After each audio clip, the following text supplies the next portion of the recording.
Jetzt möchte ich einmal kurz über die Specs reden, einfach nur grundsätzlich, was sind das für Hölzer an dieser Gitarre, damit ihr davon auch eine Vorstellung bekommt. Der Body ist aus Swamp Ash, also Sumpfesche, ist recht leicht.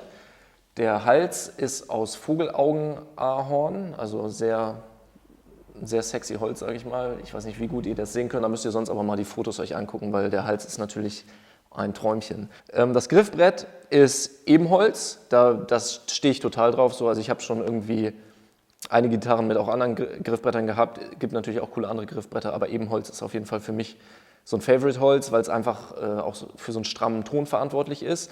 Und dann gibt es natürlich noch ganz viele zusätzliche Features, wie die bisschen längere Mensur, hier so Sachen, die einfach den Alltag eines Profimusikers deutlich erleichtern. Eine Sache, die ich vielleicht hier noch kurz erwähnen möchte, auf die anderen Sachen, Mensur und so gehe ich gleich nochmal extra ein, sind die Lumenlays, weil die Inlays sowohl hier an der Seite als auch vorne auf dem Griffbrett, die laden sich mit Licht auf und wenn es dann stockduster ist, dann geben sie das Licht wieder ab. Das heißt, sie leuchten, ohne dass ihr irgendwie Strom in der Gitarre braucht.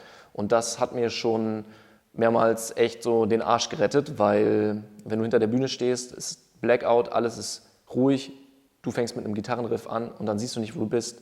Kann schwierig sein, dann hängst du da so, aber die Lumenlays machen das auf jeden Fall ein bisschen angenehmer. So, dann möchte ich jetzt so ein bisschen über meine Erfahrungen mit der Gitarre reden. Da kann ich ganz viel erzählen. Ich versuche es ein bisschen zu strukturieren, mal gucken, was passiert. Also, grundsätzlich erstmal, was für mich eine große Rolle spielt inzwischen, das hat sich jetzt erst so die letzten 2 Jahre entwickelt, auch mit der Zusammenarbeit mit Tom, ist halt, was macht überhaupt die Mensur von der Gitarre aus? Jetzt ist es hier so, die Mensur ist ja die Schwingungslänge, sage ich mal, von der Seite.